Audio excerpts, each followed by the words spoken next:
मैं इतना दुखी हो गया, मैं चाहता हूँ ये वंश यही समाप्त हो जाएगा, इससे आगे बढ़े ही ना, वो कुल समाप्त हो जाता, वंश ही समाप्त हो जाता। इसलिए शास्त्र कहता है, शिव महापुराण कहती है, अपने पितरों का दिनवार जरूर किया करो। हम कहते हैं हमारे श्राद्ध करते हैं, कौओं को भोजन कराने से क्या होगा? ब्राह्मण को भोजन कराया हुआ क्या पितरों को मिल जाएगा? अब सीधी सी आपको बात बताओ, आपका अमेरिका में रहता कोई रिश्तेदार और आपने उसको लिखी चिट्ठी, चिट्ठी में खूब आपने अपने मन की बातें लिख दी, लेकिन वो चिट्ठी डाल दी पोस्ट ऑफिस में। अब वो चिट्ठी पहुंची नहीं, वो चिट्ठी पहुंची नहीं, क्यों? क्योंकि उस पर आपने एड्रेस नहीं लिखा, उस पर आपने एड्रेस नहीं लिखा, उसका नाम नहीं लिखा जिसको भेजनी थी। इसी तरह जब हम बिना ब्राह्मण के, बिना गोत्र के, बिना कोई नाम उच्चारण के जब श्राद्ध, अन्न, दान इत्यादि करते हैं तो देश ठीक जगह पर नहीं पहुंचते। जब किसी का नाम चिट्ठी लिखते, उसका एड्रेस लिख दिया, नाम लिख दिया, तो वो चिट्ठी पोस्ट ऑफिस में जाएगी और फिर सीधा ही वहां से डायरेक्ट उस इंसान के घर में जाएगी, उसको मिल जाएगी। ये नाम और गोत्र क्या है? एड्रेस। नाम और गोत्र को बोलकर जो एड्रेस, जो ब्राह्मण को भोजन कराया जाता है, ये खाते तो ब्राह्मण हैं, लेकिन वो संकल्प जो है वो एड्रेस सही जगह पर पहुंचता है। और आपके पितर कहीं भी हो, अगर पशु जोनी में है तो वो जो आप ब्राह्मण को भोजन करवाया, वो आहार किस में बनता है? वो घास में परिवर्तित हो जाता है। अगर कोई शेर कुत्ता बना है तो वो मांस में परिवर्तित हो जाता है। अगर वो देवता बना है तो वो अमृत बन जाता है, सुधा बन जाता है, उनको प्राप्त होता है। इसलिए जो बच्चे ज्यादा कॉन्वेंट स्कूलों में पढ़ रहे हैं वो ज्यादा प्रश्न करेंगे ऐसे। नाम और गोत्र सही ठिकाना है, श्राद्ध तभी संपूर्ण होते हैं, कोई कर्म तभी संपूर्ण होता है, कोई यज्ञ तभी संपूर्ण होता है जब उसमें नाम और गोत्र लिया जाता है। बस इतना याद रखना, हमारे प्रत्येक कार्य पर हमारे पितर देखते हैं। जब ये बात नारद जी ने पांडवों को बताई, पांडवों का हम अश्वमेध यज्ञ करेंगे, ठाकुर जी को संदेश दो, ठाकुर जी के पास में आए, ठाकुर जी पांडव जी अश्वमेध यज्ञ करना चाहते हैं। और इधर एक दूत ने आकर कहा कि जरासंध के कैद में 20,000 राजा है, वो चाहते हैं हमको छुड़ाओ। तो ठाकुर जी ने उद्धव जी से पूछा कि उद्धव क्या करना चाहिए? उद्धव ने कहा, महाराज अश्वमेध यज्ञ तो तभी किया जा सकता जब इस पृथ्वी के सारे राजा अपने अधीन हो। जरासंध को कोई आज तक जीत नहीं सका। ठाकुर जी समझ गए, पहुंच गए इंद्रप्रस्थ,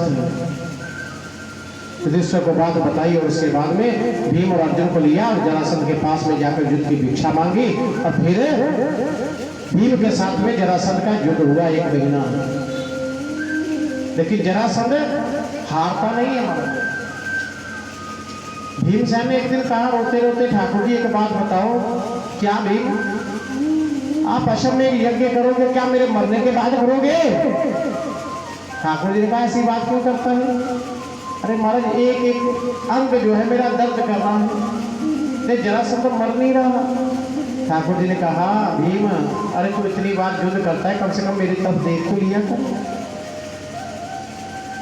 कितना सुंदर ठाकुर जी ने संदेश दिया कि ये संसार के लोगों, तुम काम तो करते हो लेकिन काम करते करते मेरी तरफ देख लिया करो, तो जीत आपकी होगी। कोई कार्य नहीं बन रहा, कोई काम नहीं बन रहा, तो मेरी तरफ देख लिया करो, काम बन जाएगा। भीम से युद्ध करने लगा, ठाकुर जी की ओर देखा, ठाकुर जी ने एक डाली पकड़ी हुई थी, उस डाली को बीच में चीर दिया, उसके 2 हिस्से थे, एक को इधर फेंक दिया, एक को इधर फेंक दिया। जरासंध को, जरा नाम की जो राक्षसी थी, क्योंकि ये प्रद्रथ नाम के राजा के पुत्र थे, एक ऋषि ने एक फल दिया कि पुत्र होगा तुमको, और राजा ने क्या किया, 2 रानियां थी, वो फल को बीच में काट के आधा इस रानी को दे दिया, आधा इस रानी को दे दिया। उन्होंने खा लिया, दोनों के आधा आधा टुकड़ा पैदा हुआ फल, उसने फेंकवा दिया। जरा नाम की जो राक्षसी थी उसने वायु के द्वारा उसको जोड़ दिया। अब इसकी मृत्यु तो वायु के द्वारा हुई और वायु पुत्र थे भीम, इसलिए वायु के द्वारा उस भीम पुत्र के द्वारा इनका वध हुआ। फिर अश्वमेध यज्ञ संपन्न हुआ। अग्र पूजा की निकाली भगवान श्री कृष्ण हुए। शिशुपाल ने बीच में रुकावट डाली और भगवान श्री कृष्ण को गालियां निकालने शुरू की, तो ठाकुर जी ने 101 गाली जैसे हुई तो सुदर्शन चक्र से सलधड़ से अलग कर दिया, क्योंकि भुआ से वादा किया था कि इसकी 100 गलतियां माफ करूंगा। तो कहीं ठाकुर जी हम पर भी दृष्टि लगाए बैठे हैं कि भैया इनके भी 100 जो पाप है वो माफ करूंगा। तो हमको भी विचार करना है कहीं हमारे पाप 100 से अधिक ना बढ़ जाए कि हमको ठाकुर जी माफ ही ना कर पाए। इसलिए अच्छे कर्म, शुभ कर्म करते रहना। और यही इंद्रप्रस्थ में दुर्योधन ने उस महल को देखते देखते क्या हुआ था, जल को स्थल समझ लिया था और जब उसमें डूब गया तो द्रौपदी ने वाक्य कह दिया था, क्या अंधे का पुत्र अंधा। सोचो क्या जरूरत थी कहने की, जरूरत क्या थी कहने की, लेकिन संसार को दिखाया क्या, लोगों अपनी वाणी को शुद्ध रखो, कोई गाली गलौज मत करो, किसी को बुरा भला मत करो, सोच समझ कर बोलो। द्रौपदी के एक वाक्य ने महाभारत का युद्ध खड़ा कर दिया। और द्रौपदी ने तो वाक्य बोला ही बोला, लेकिन जब साड़ी खींच रहे हैं दुर्योधन ने भी कह दिया, तुम बिन वस्त्र के हो जाओगे तो हमको अंधे के पुत्र अंधे हैं, कौन सा देखेंगे तुमको।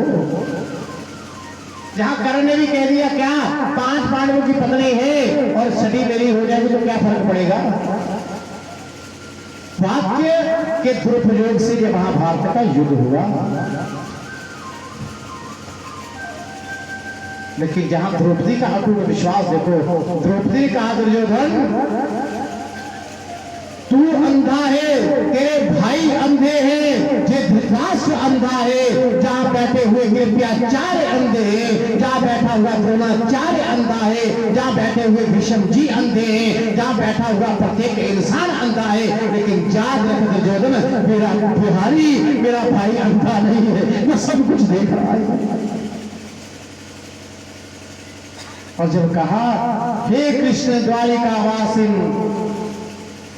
गोविंद,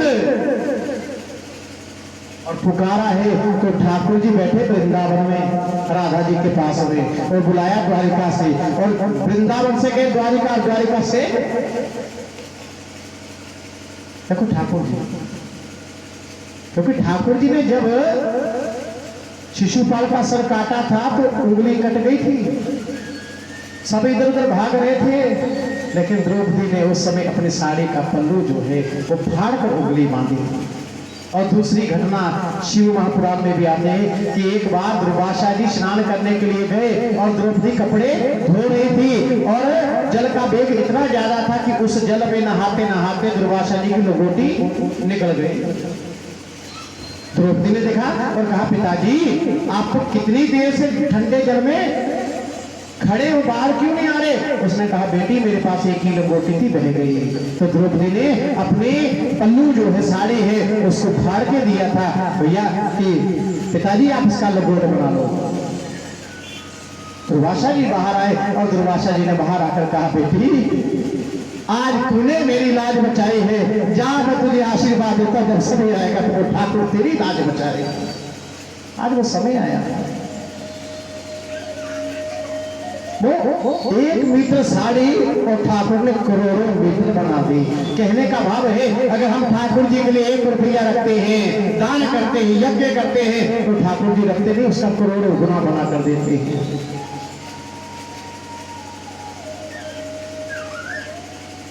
ये साधारण बात है, इसलिए विश्वास बड़ा जरूरी है हमारा। बोले वृंदावन हरि लाल की। ठाकुर जी ने सारद जी का उद्धार किया, दत्त रथ का उद्धार किया, और फिर उसके बाद में सूर्य ग्रहण जब हुआ था तो ठाकुर जी की एक बार मुलाकात राधा जी और बाकी सब माताओं से हुई कुरुक्षेत्र में। और समय अधिक नहीं है, इसके बाद में राजा परीक्षित ने पूछा, सुखदेव जी से कि महाराज अब ठाकुर जी की कोई और प्रेममय कथा सुनाओ, तो सुदामा जी का चरित्र सुनाया। सुदामा ठाकुर जी का अनन्य प्रेम में भक्त है। हर समय, हर पल, हर श्वास पर उस कृष्ण कृष्ण कृष्ण नाम है। कृष्ण, इनकी पत्नी का नाम सुशीला है, 4 बच्चे हैं। एक समय ऐसा आया कि सुदामा जी को भिक्षा में कुछ नहीं मिला। जब भिक्षा मांगने के लिए जाते थे, लेकिन 5 घर से अधिक भिक्षा नहीं मांगा। लेकिन समय ऐसा आया कि इनको 3 दिन भिक्षा कुछ नहीं मिली, बालक एकदम भूखे। अब कोई कहते हैं कि महाराज इन्होंने 1 मुट्ठी ठाकुर जी के चने खा लिए थे, ठाकुर जी के चोरी से चने खा लिए थे कपट से, इसलिए सुदामा की ये हालत हुई। लेकिन बात ये थी, कहते हैं एक बार अकाल पड़ा था और गुरुमान संदीप मुनि की जो पत्नी थी उनके पास में, उसमें उन्होंने खेतों में जाकर वो अन्न के दाने जो थे वो इकट्ठे किए थे। अकाल पड़ा हुआ था, उन्होंने पोटरी बनाकर रखा हुआ था। और एक बार एक चोर आया, भूखा था, और उसने वो पोटरी उस घर से उठाई, भागा। और माता ने जब देखा कि वो पोटरी नहीं मिल रही और लगा कि कोई चोर ले गया, तो उन्होंने श्राप दे दिया कि जो भी इस पोटरी, इस 2 मुट्ठी अन्न को खाएगा दरिद्री हो जाएगा। अगर ये हमको नसीब नहीं हुआ तो तुम भी जो खाएगा दरिद्री हो जाएगा।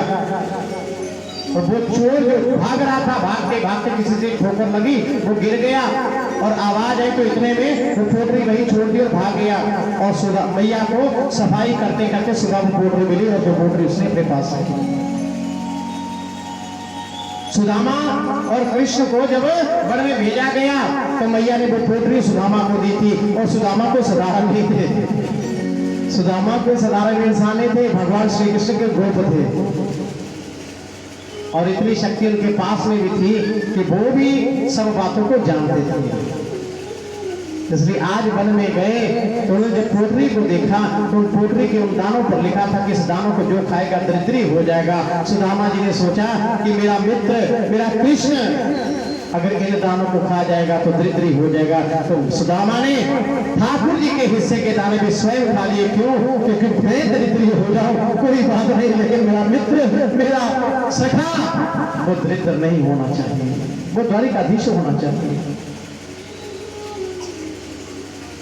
इसलिए आज वो समय आया था हमारा, कुछ नहीं।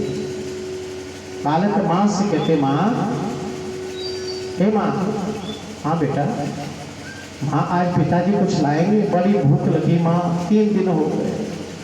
कल भी आपने बोला एकादशी है, परसों भी बोला एकादशी, आज तो नहीं बोलोगी? ना ला। अच्छा माँ सब कुछ सहन कर सकती है, अपने बच्चे की भूख सहन नहीं कर सकती,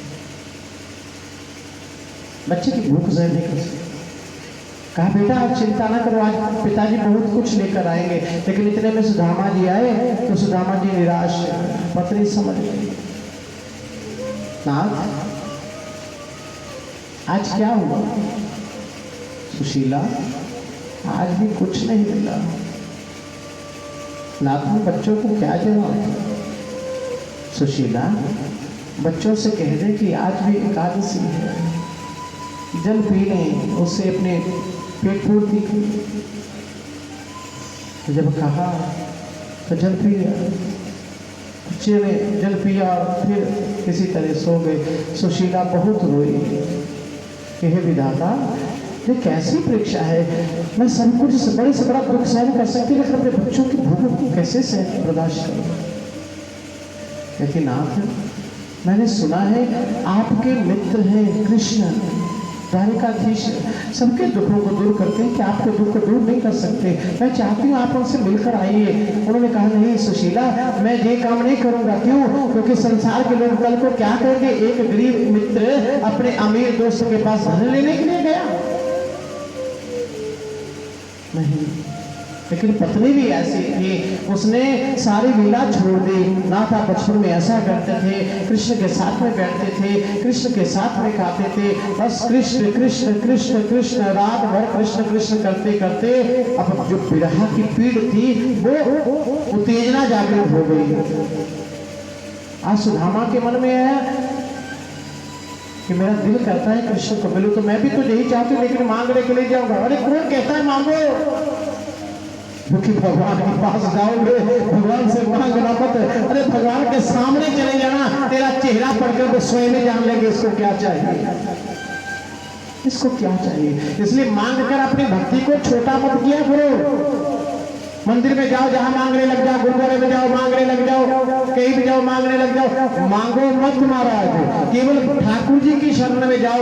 आपके मन में क्या है ठाकुर जी जान लेंगे। सुदामा मन में सोचने लगा, सुशीला ठाकुर जी से मिलने के लिए जाऊंगा, लेकिन मेरे पास तो कुछ देने के लिए भेंट है नहीं। उसने कहा, नाथ मेरे बच्चे 3 दिन से भूखे हैं, अपने बच्चों के लिए मैं कुछ मांगने के लिए नहीं गई, लेकिन आज उस द्वारिकाधीश से मैं कुछ मांगने के लिए जरूर जाऊंगा। आज सुशीला गई और पड़ोस में एक बहन से कहती, बहन मेरे पति द्वारिकाधीश से मिलने के लिए जा रहे हैं, उनके पास कोई सामग्री नहीं है, क्या करना। उन्होंने कहा, बहन रात को चावल खाए थे, थोड़े से बच गए, वो धूप में डाले हो, अगर तेरे काम के हैं तो ले जा। तो चावलों को उठाया और अब उस चावलों को बांधने के लिए कपड़ा भी नहीं है सुशीला के पास। अपने साड़ी का पल्लू फाड़ा, पोटरी बनाई, उसमें वो चावल रखे, सुदामा को दिए, और आज सुदामा श्री कृष्ण श्री कृष्ण श्री कृष्ण कहता हुआ द्वारिका। कौन से लथपथ पांव हो गए, कांटे चुभ रहे, पत्थर चुभ रहे। जी है भगवान से मिलने की विरहा प्यारे। हम घर से तो चप्पल पहनकर चलते हैं, लेकिन मंदिर में भी चप्पल पहनकर ही तुरे रहते हैं।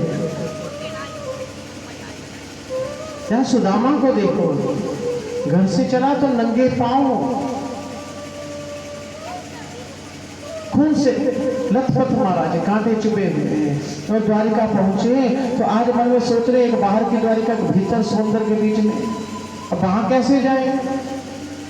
तो ठाकुर जी को भी मिलने की चाह थी, और केवट का रूप बनाकर आगे, ब्राह्मण देव चलोगे बीच वाली द्वारिका। हाँ, लेकिन मेरे पास कुछ नहीं है देने को। अरे ब्राह्मण देव, सुबह सुबह झूठ मत बोलो, इतना कुछ लिए फिरते हो, फिर कहते हो। सुदामा जी ने पोटली छुपा ली। उसने कहा, भैया सच कहता हूँ, मेरे पास कुछ नहीं है, देने की कोई पैसा नहीं है। उन्होंने कहा, ब्राह्मण देव झूठ मत बोलो, ब्राह्मणों के पास बहुत कुछ होता है। उन्होंने कहा, सच कह रहा हूं, मेरे पास कुछ नहीं है। झूठ बोलते हो? नहीं भैया, मैं झूठ नहीं बोलता, मेरे पास कुछ नहीं है। अरे भैया, हमने सुना है संत महात्मा से कि ब्राह्मणों के पास देने के लिए आशीर्वाद होता है। क्या आशीर्वाद नहीं है तुम्हारे पास? हाँ वो तो है। तो कहा, फिर मुझे आशीर्वाद दे देना। हाँ दे दूंगा। बिठाया और बीच वाली द्वारिका में पहुंचा। आज सुंदरता उस द्वारिका की देखते देखते चले और पहुंचे द्वारिकाधीश के द्वार पर। आज वो द्वार पर खड़े हैं। उन्होंने देखा सुदामा को कि इतना दुर्बल ब्राह्मण ये कहां से आ गए, जो द्वारिका तक को नहीं लगता। और किसी ने उसको धक्के नहीं मारे महाराज, किसी ने भी उसको धक्के नहीं मारे। और हम ऐसे ऐसे चरित्र बनाकर पैसा एकत्रित करने के लिए दिखाते हैं, क्या द्वार पालो, अरे द्वार पालो। कन्हैया से कहे तो फिर दो द्वारपाल बना देते हैं, फिर सुदामा बना देते, फिर द्वारपाल सुदामा को धक्के मारते हैं। अरे ठाकुर जी ने तो अपने शिष्यों को, अपने बच्चों को संदेशा दिया। क्या जब वो गिरगिट कुएं में गिरा था, उसको निकाला था वो नृग राजा, जब उसका उद्धार किया तो उसने कहा कि मैंने ब्राह्मणों को गुरुएं दान दी थी, लेकिन एक की गाय खुलकर जो दान नहीं लेता था दूसरे दल में आकर मिल गई थी। तो मैंने गलती से वो गाय उस ब्राह्मण को दान कर दी, और जिस ब्राह्मण की गाय खुलकर आई थी वो मेरे पास आया। उसने ब्राह्मण से कहा कि गाय मेरी, उसने कहा मेरी है, दोनों मेरे पास आए। मैंने कहा कि गाय छोड़ दो, 1 लाख दूंगा गाँव, तो किसी ने नहीं ली, चले गए महाराज। उस पाप के कारण मैं गिरगिट बना। जहाँ ठाकुर जी ने अपने बच्चों से कहा, क्या यथा अहम प्रणामी विप्राण अनुकालम समाहिता तथा युजम नमत अन्यथा वेश दंड भागा। कि जिस प्रकार मैं तीनों समय ब्राह्मणों को प्रणाम करता हूँ, उसी तरह तुम भी ब्राह्मणों को प्रणाम करो, और जो ब्राह्मणों का अपमान करेगा मैं उसको क्षमा नहीं करूंगा। और सही बात है, ठाकुर जी का पूरा वंश जो है वो नष्ट हो गया महाराज, लेकिन ठाकुर जी ने किसको बचाया नहीं, किसी को बचाया नहीं।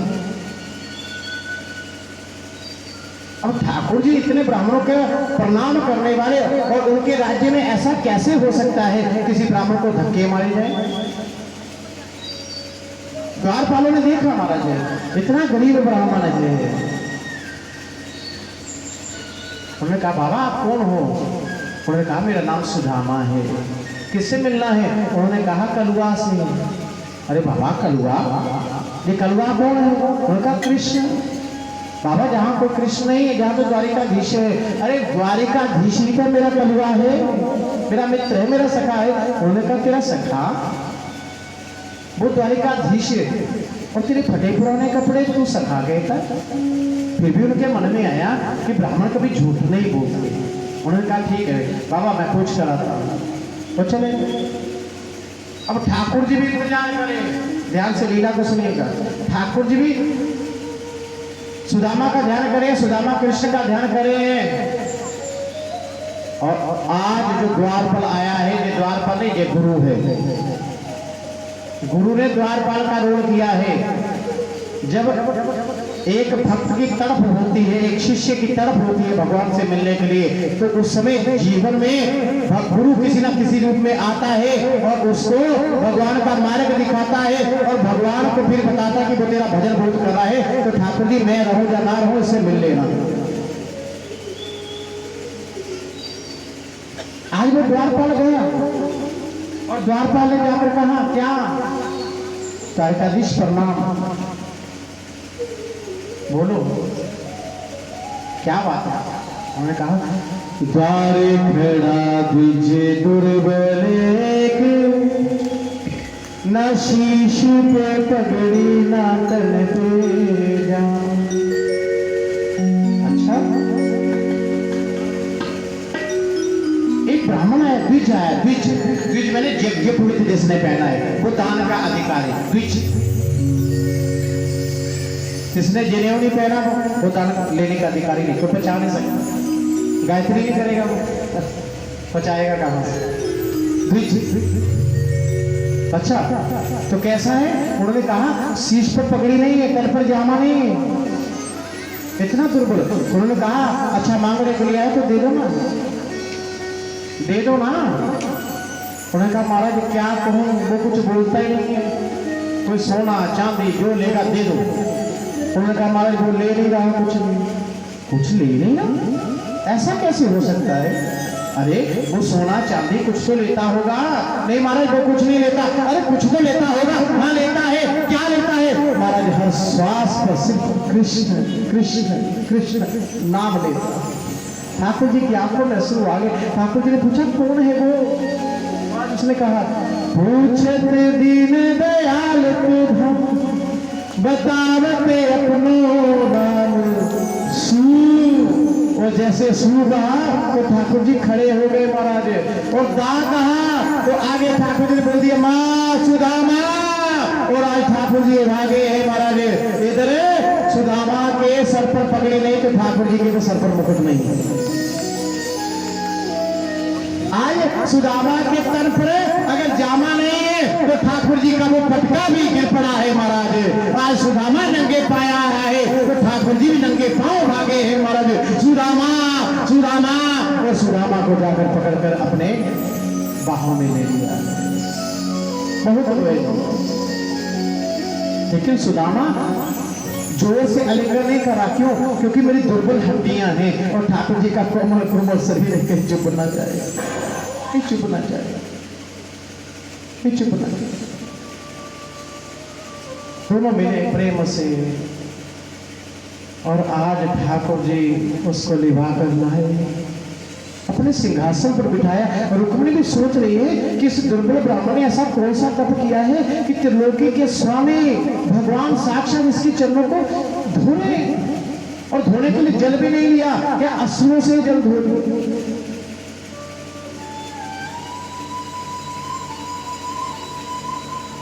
देख सुदामा की दीन दशा, करुणा करके करुणा निधि होए। खाली परात में हाथ ना छोड़े और महलों के जल से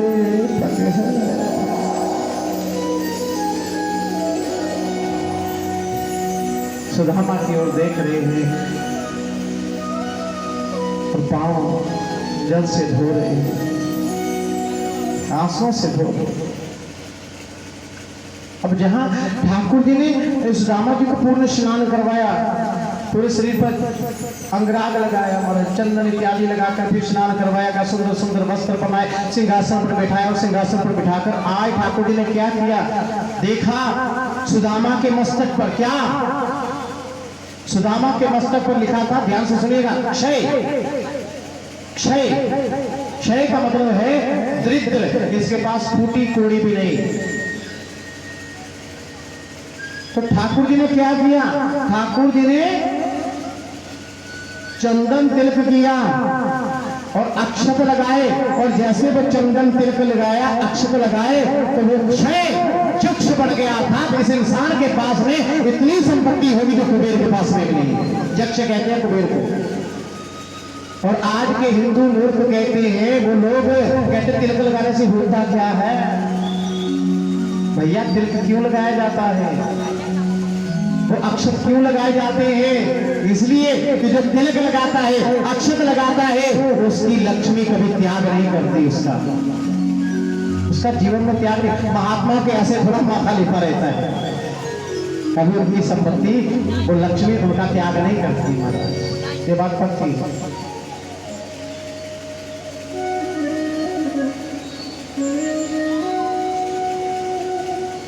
ठाकुर ने खूब आतिथ्य सत्कार किया।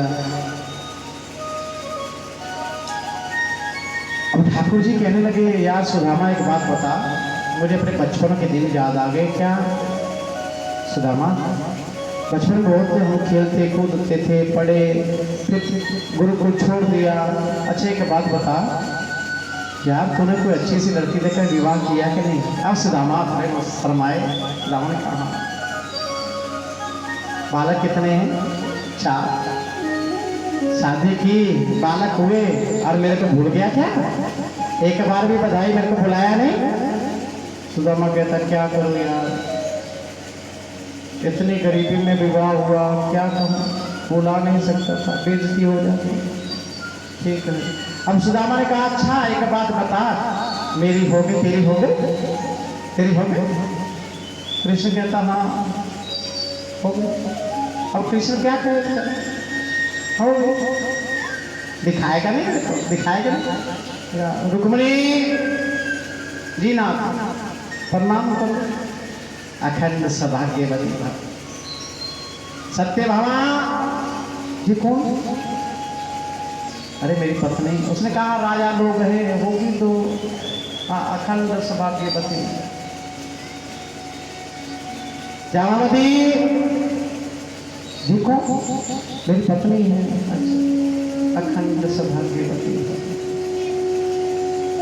सत्या, भद्रा, लक्ष्मणा ये कौन है, मेरी पत्नियां हैं। अच्छा ठीक है। अब ठाकुर जी कहने लगे पत्नी आ रही नहीं लगे, क्या कहने लगे, अखंड सौभाग्यवती। और जैसे सो गुजरा तो सो के बाद सौभाग्यवती भव। अब आप करके लिखना, बार बार हाथ उठा के 50 बार 100 बार हाथ उठेगा, उसके बाद हाथ ऐसे हो जाएगा। सुदामा की सांस भूल गई, मैंने एक किया तो नहीं बुलाया, और ये देख कितने गुजर गए, भव भव करे, भव भव भव भव भव। ठाकुर जी ने कहा क्या हो गया, अरे सोच रहा हूं मैंने एक ने किया, तुमको ने बुलाया, और तुमने इतने विवाह किए, मुझे एक भी नहीं बुलाया, एक बार भी नहीं, एक विवाह में नहीं। ठाकुर जी कहते प्यारे तूने तो विवाह अपनी मर्जी से किया होगा, मेरा तो एक विवाह अपनी मर्जी से भी नहीं हुआ, एक विवाह भी अपनी मर्जी से नहीं हुआ। अच्छा। सुदामा कहने लगे प्यारे इनको इतनी लंबी लाइन में आशीर्वाद दूंगा ना तो मैं घर नहीं पहुंच पाऊंगा, यही प्राण निकल जाएंगे मेरे। इतना काम कर प्यारे, तू मेरे पाँव को हाथ लगा ले, तेरे को आशीर्वाद दे देता, तू सबको बांट देना। ठीक है। या रात को सोए, भोजन किया और सुबह सुदामा सोचने लगे कि क्या कहूँ कृष्ण को, कैसे बताऊँ घर का हाल। इतने में कृष्ण आ गए। अरे एक बात बता, भाभी ने कुछ भेजा? ना ना कुछ नहीं भेजा। अरे कुछ छुपा रहा है, बता बता बता। अब ठाकुर जी ने पोटली छीन ली। अब पोटली में देखा तो क्या, तंदूर चिट्ठी लिखी हुई थी। क्या चिट्ठी थी? ठाकुर जी ने चावलों को देखा तो ठाकुर जी को चिट्ठी मिली। क्या? ठाकुर जी समझ गए कि कोई चावल छोटा है, कोई बड़ा है, कोई मोटा है, कोई टूटा हुआ है, कोई बीच में कनी है। ठाकुर जी समझ गए चावल सुदामा के घर के नहीं है। आज भाभी ने ये चावल मेरे लिए किसी से मांग कर लाई है।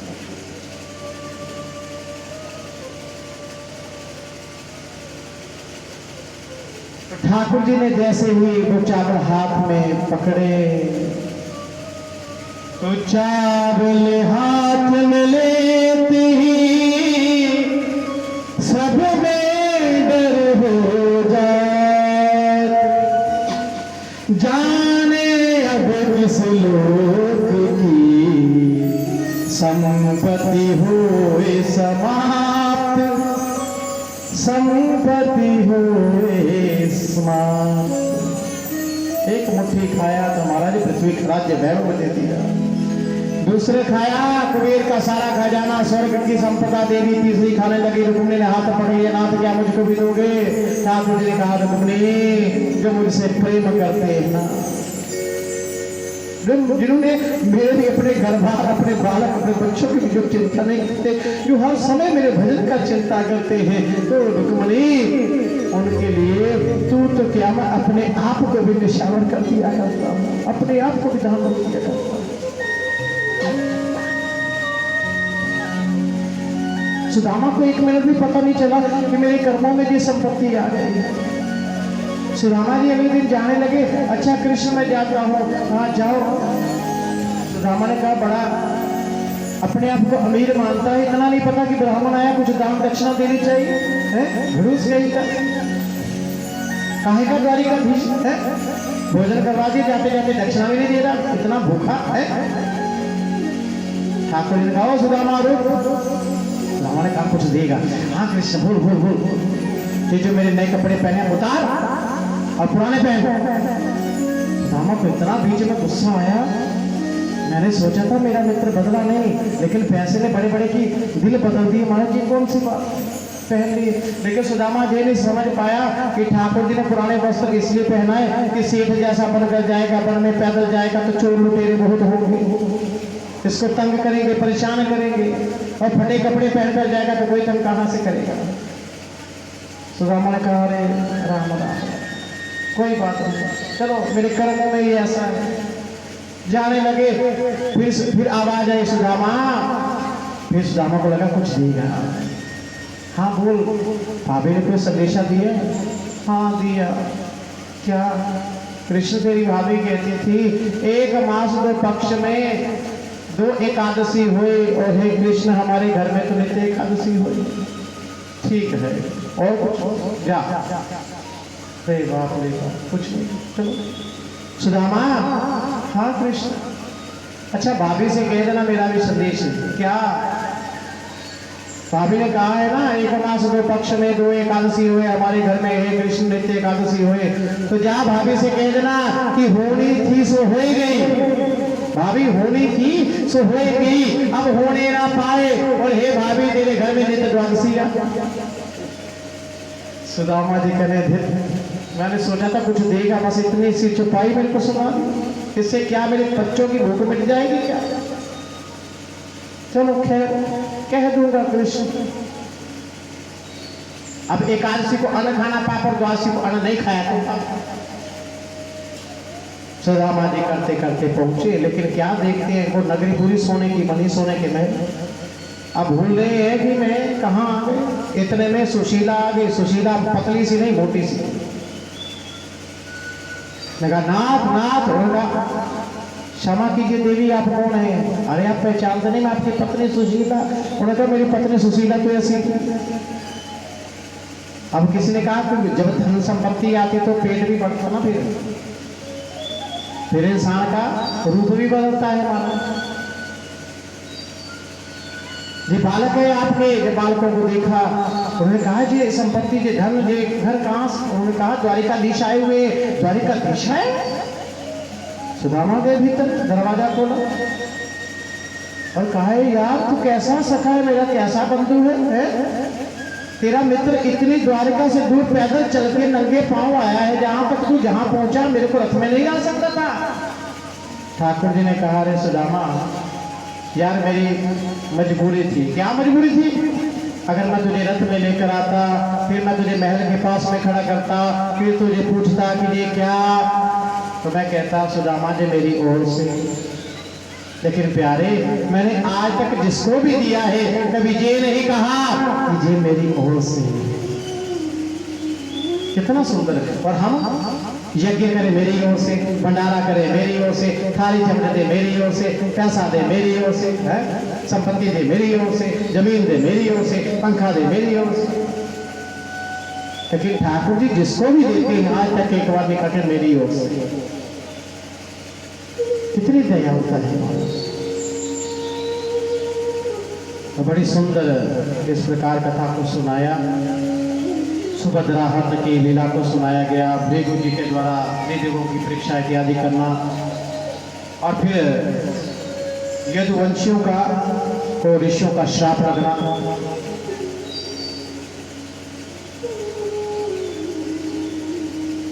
यदुवंश को ऋषियों का श्राप लगना, ऋषियों का अपमान कर दिया था।